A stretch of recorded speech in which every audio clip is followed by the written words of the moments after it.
Urusan Prabowo Subianto kembali membuat pihak asing takjub. Kali ini sang presiden membantu Jepang yang krisis penduduk dengan mengirimkan WNI ke negeri Sakura. Dikirimnya tenaga kerja terbaik ke negeri matahari terbit membuat perekonomian di sana kembali bangkit. Bahkan kehebatan pekerja Indonesia mendapatkan pujian dari media lokal Jepang. Penasaran kisahnya seperti apa? Dengerin ceritaku sampai selesai. Oke, ini hal yang paling gila lur ya. Negara secanggih dan sehebat seperti Jepang minta bantuan ke Bapak Prabowo kita. Memang kita tahu sepak terjang Bapak Prabowo dalam membangun ekonomi negara dan juga pertahanan negara itu sangat dahsyat lur ya, sehingga dilihat oleh segala aspek negara-negara yang maju. Langsung saja kita cek videonya sama-sama lur. Cek it out. Keadaan mendesak krisis populasi. Sejumlah negara besar tengah dilanda masalah besar di tahun 2025 ini. Salah satunya Jepang yang tengah mengalami krisis penduduk yang mengkhawatirkan. Hal ini dikarenakan tingginya angka kematian yang gak setara dengan jumlah kelahiran. CNBC mencatat sebanyak 1,61 juta penduduk negeri Sakura telah kehilangan nyawa pada 2024. Angka ini berbanding terbalik dengan jumlah kelahiran yang cuma mencapai 720,9 ribu bayi. Kabarnya catatan tersebut jadi yang terburuk sepanjang sejarah Jepang. Krisis yang melanda Jepang juga berpengaruh pada ketersediaan tenaga kerja. Menurut laporan media Kyodo, 54,4% perusahaan di negeri Sakura sedang kekurangan pekerja. Di lain sisi, krisis populasi ini juga semakin mencekik otoritas Jepang. Bahkan pertumbuhan ekonomi negeri Sakura berpotensi melambat karena minimnya aktivitas generasi muda. Selain itu, jumlah lansia dan pensiunan semakin meningkat hingga menambah beban pemerintah.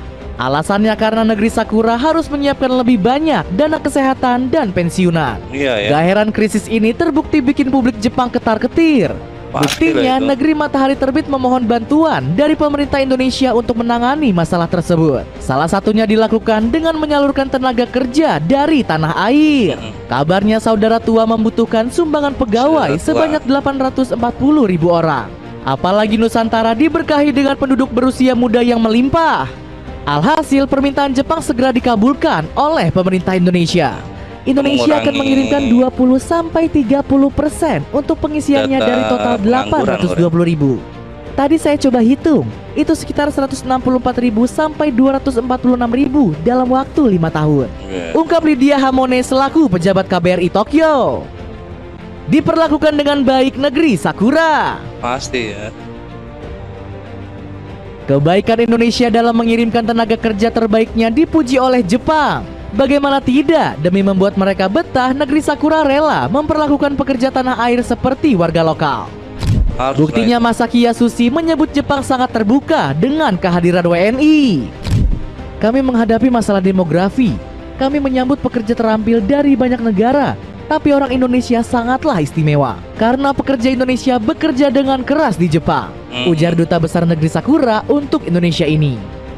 Alhasil rasa nyaman yang diberikan membuat WNI semakin kerasan di Jepang. Buktinya banyak tenaga kerja Indonesia yang ingin lanjut bekerja di negeri Sakura. Perlakuan istimewa juga membuat warga Indonesia yang pergi ke Jepang semakin membeludak. Buktinya jumlah TKI di negeri Sakura mencapai 121 ribu jiwa pada 2023. Bahkan jumlah warga Indonesia yang bekerja di negeri matahari terbit diprediksi semakin bertambah. Pasalnya perusahaan di Jepang menawarkan upah yang besar. Apalagi para pengusaha negeri Sakura menaikkan upah TKI sebesar 19 juta per bulannya. Gak heran para pencari rezeki semakin tergiur dengan upah yang ditawarkan. Pasalnya nilai ini jauh lebih tinggi dari rataan upah minimum di Indonesia sebesar 3,3 juta rupiah. Didukung penuh pemerintah RI. Antusiasme warga Indonesia juga disambut positif oleh pemerintah Indonesia. Buktinya pemerintah memfasilitasi penyaluran tenaga kerja secara resmi ke Jepang. Salah satunya adalah memberikan pelatihan bahasa untuk para calon pekerja. Kita memiliki rencana memperbanyak program bahasa dan kita telah berkomunikasi dengan pemerintah Jepang untuk meminta dukungan, terutama guru-guru bahasa yang nantinya akan mendidik di Indonesia. Iyalah, itu ujar Anwar Sanusi selaku Sekjen Kemnaker. Selain itu, pemerintah juga menyediakan fasilitas balai latihan kerja. Lembaga ini dibentuk untuk membantu persiapan calon tenaga kerja Indonesia di negeri Sakura. Di lain sisi, keamanan pekerja migran juga menjadi perhatian khusus pemerintah Indonesia. Pasalnya, pemerintah membentuk tim reaksi cepat guna memberikan perlindungan yang optimal. Dukungan kepada calon pekerja migran juga diberikan oleh pemerintah Jepang, sebab negeri Sakura memfasilitasi asuransi kesehatan dan tempat tinggal bagi para pencari rezeki. Luar biasa lur ya, Indonesia sangatlah diharapkan tenaga kerjanya oleh Jepang ya. Memang sih yang seperti kita tahu Jepang itu banyak sekali muda-mudinya yang tidak ingin punya anak lur ya.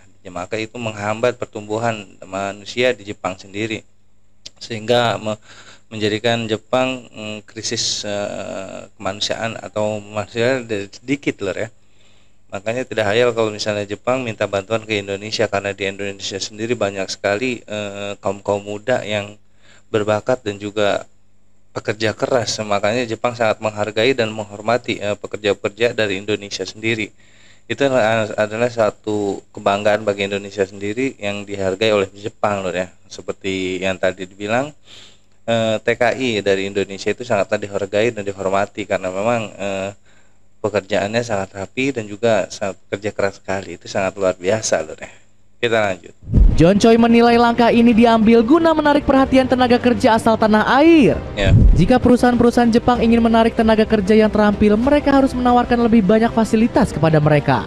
Kata peneliti Japan Economic Institute tersebut. Hebatnya lagi, pemerintah negeri Sakura juga berkomitmen melindungi pekerja Indonesia yang ada di Jepang. Harus itu. Kepolisian Jepang berkepentingan menjaga stabilitas keamanan, termasuk dalam hal ini warga asing yang tinggal di Jepang. Ujar Muhammad Al-Aula selaku koordinator penerangan KBRI Tokyo. Iya benar. Saling menguntungkan kedua negara. Yalah, saling menguntungkan ya. Bantuan dari Indonesia langsung memberikan dampak positif untuk pemerintah Jepang. Banyaknya pekerja dari tanah air terbukti mampu mengembalikan ekonomi negeri Sakura. Dilansir dari Bloomberg Technos, pertumbuhan domestik bruto mereka menembus 2,8% di tahun 2025. Selain itu, nilai tukar yen juga meroket hingga 152,36 per dolar. Alhasil, pengaruh besar tenaga kerja Indonesia langsung mendapat tanggapan positif dari publik Jepang. Bahkan media negeri Matahari Terbit memuji Bumi Nusantara yang mengirimkan orang-orang berkualitas. Salah satunya adalah Ius yang mendapat sorotan dari media lokal yakni Nikkei Asia. Pekerja Indonesia akan menjadi orang pertama yang menggunakan visa pekerja terampil khusus Jepang untuk mencakup sektor transportasi jalan meski baru mengoperasikan bus di tahun 2025. Berkat dukungan tersebut, Jepang berambisi untuk membantu Indonesia menjadi negara maju. Buktinya Perdana Menteri Shigeru Ishiba langsung mendukung kebijakan Prabowo Subianto. Salah satunya adalah program makan siang bergizi gratis untuk anak-anak Indonesia. Negeri Sakura dikabarkan siap mengirimkan ahli terbaiknya untuk mensukseskan rencana tersebut. Mereka berminat untuk membantu di bidang makan bergizi karena mereka punya pengalaman di bidang itu selama 80 tahun. Luar biasa lur ya. Kebijakan Bapak Prabowo untuk memakan gratis untuk anak-anak di bawah umur itu mendapat sorotan juga bantuan dari Jepang loh ya. Jepang sendiri akan mengirimkan tenaga ahli tentang makanan yang bergizi.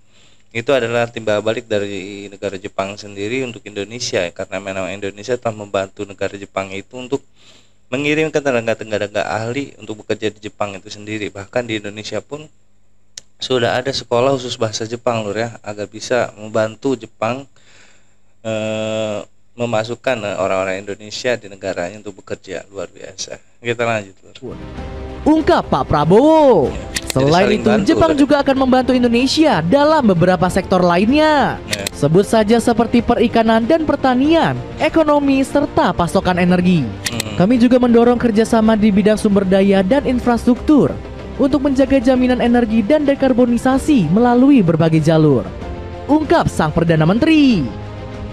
Nah, jadi begitulah ulasan langkah cepat Pak Prabowo dalam membantu krisis Jepang. Luar biasa lur ya. Akhirnya Jepang pun negara yang kita terkenal sebagai negara yang paling kuat dan juga ekonomi yang paling mantap, ternyata minta juga pembantuan kepada Bapak Prabowo untuk mengirimkan tenaga kerja yang ahli di bidangnya ke Jepang, karena memang kita tahu sendiri Jepang adalah satu negara yang maju loh ya, tapi mereka kekurangan manusia untuk bekerjanya, karena memang pertumbuhan di Jepang sendiri dalam kelahiran kurang ya, tidak sesuai dengan angka kematian di Jepang itu sendiri. Pokoknya keren banget. Sekian reaction dari gua kali ini lur, kurang lebih kami minta maaf. Assalamualaikum warahmatullahi wabarakatuh.